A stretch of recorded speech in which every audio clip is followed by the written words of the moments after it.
Now let's dive deep into this big LGBTQ story for today. I'm Dr. Bobby Hyun, and let's queer up entertainment.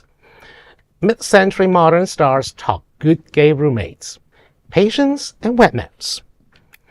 Living with roommates can be a unique experience full of ups and downs. But what if those roommates are gay? Hulu's new series, Mid-Century Modern, explores this dynamic, showing the lives of a chosen family cohabitating in Palm Springs. Ryan Murphy's new comedy is groundbreaking because it sets up a traditional situation comedy but focuses on unique gay issues. At the show's Los Angeles premiere, Out Magazine spoke with the cast to gather insights and advice on navigating life with gay roommates. Nathan Lee Graham, who plays Arthur Broussard, shared a practical piece of advice on having a group of gay roommates, saying, you need, quote, patience, also wet wipes, end quote. Matt Bomer, portraying Jerry Frank, highlighted the perks of sharing space with gay roommates. He said, quote, lucky you because your apartment is about to look fantastic. It's going to be organized but screened so you don't get a mess. You'll have culture, class, and sophistication. The decor will be on fleek. Cocktail parties and after parties. Also, a shoulder to cry on because we are willing to listen and not just only spill the tea, end quote. Nathan Lane, who plays Bunny Schneiderman, said, quote, you want to make sure everyone has their own space so they can go off and have time for themselves, end quote. Reviews and audience reaction has been extremely good and people are loving the show already. Go ahead and catch Mid-Century Modern, streaming now on Hulu, where laughter, love, and life lessons fill every room. Okay, I don't know what Matt Bomer is smoking, but not all of us are fabulous. Not all of us are fabulous interior designers who basically have an art gallery as a home and mid-century modern furniture everywhere. Do you know how much an Eames lounge chair costs? $3,000 at Design Within Reach. Anyways, but the other two have given some good advice. Nathan Lane's especially. Roommate situation is about cohabitating, and when cohabitating is important, each of you have your own separate space that you don't bother each other. And when it comes to hygiene, Nathan Lee Graham has the point. I mean, look, I have a job for a reason. I am an interior designer, and I can attest that not every gay man or queer person out there has the bug to design appropriately. They have bad lighting, the whole nine. But I will agree that, cohabitation, whether it be roommate, spouse, or anything, is difficult. You both come into a situation with your own personal tastes, your own personal style, your own personal sense of space. And especially with roommates, if you're not sharing a room together, you have joint spaces you need to navigate. And you need to set those boundaries and go, I can do this, I can't do that, and have an adult conversation with them. And being gay has a whole nother set of rules, Again, we're going to bring up Grindr and all those things, who's putting the sock on what door handle and who's allowed to be in my space, It's...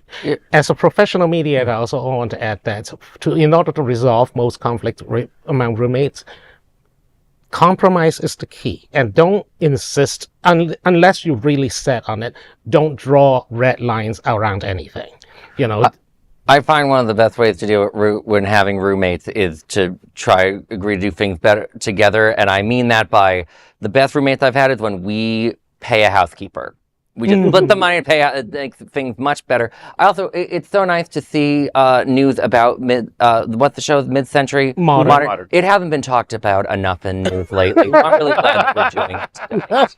A housekeeper is the best thing for anything. A happy marriage, happy friendship, happy roommates. Trust me, cleaning up toilets after people. I had roommates once in my life, and they were not with gay men, they were with females.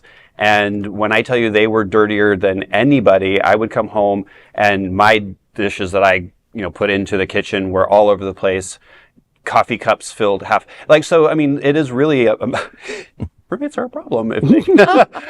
So it's a matter of having a conversation. I probably didn't have those conversations. I needed a mediator. I actually took all the dirty dishes and put it in the middle of the roommate's bed. Probably not the best thing to do, but I told her if she can't clean up her mess, then it needs to stay to her room.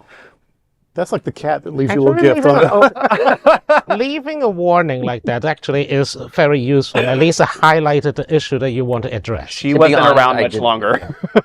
I did something similar with a roommate, and we had a dishwasher. So I was like, what? I know. You can't stick it in that? Oh my God. I've never lived with roommates just to like share expenses or whatever, like where you didn't already have some sort of relationship. So every time I've cohabitated, it's been a family sort of situation, and that's always been fabulous. And they've almost always been queer. Certainly, there's been a couple of times like gay-friendly straight people, like theater people or whatever, but mostly it's been lesbians or gay men or trans people. And so you already knew them, and then you just became closer living together. So that's what I love about this show, the mid-century modern, which is named for the furniture style. I love that little double. But that you do when you're depending on each other, you cook for each other, you travel together. It's about chosen family, which is very different than a financial arrangement. Right. But when it is like a chosen family, I mean, my ex-wife was my roommate's ex-lover, and then we became roommates, and then we got married because we wanted kids, and then she fell in love with some other woman and moved off to Martha's Vineyard. But anyway, we eventually got divorced. But it was just that sort of camaraderie, that sort of bonding, that sort of caring for each other. It really is queer family. And so yeah, if it's just like, okay, I need someone to help me with the rent, well, that's strict boundaries. But if it's, this is our family, we want to be closer together, which is the storyline of the show, that is a different dynamic, and it can be really fabulous. Well, and they know each other, so they can get away with a lot of things that you can't normally get away with a roommate. Exactly. That is, from Craigslist, right? Right. So I think that's interesting to see, how some of them relate to each other when something happens, or they go, oh, I need to hold my tongue, and the other one goes, oh, no, you don't. Mm-hmm. So, it's always, again, interesting when you have roommates, and especially if you know them, how to mitigate those dynamics. Because if they do something that pisses you off, you're like, okay, well, you're my roommate, and we have to deal with that situation, not the friendship situation. Right. Like, there's like two different scenarios there, and sometimes it can be really tricky. The thing about the mid-century modern is that's more realistic is that they were already friends, and then they come together to form a family. The Golden Girl situation, that really was like they met from the supermarket, just ad on the corkboard or whatever. That was a gamble that happened to pay off, because when you're writing the story, you can make it turn out any way you want to. But in the mid-century modern, they are already friends, and they just deepen their commitment. And so that I do think that makes a difference. Well, that is a big LGBTQ story for today. There's no other queer nonprofit media platform like this in the entire world. Support our LGBTQ stories by subscribing and sharing Queer News Tonight.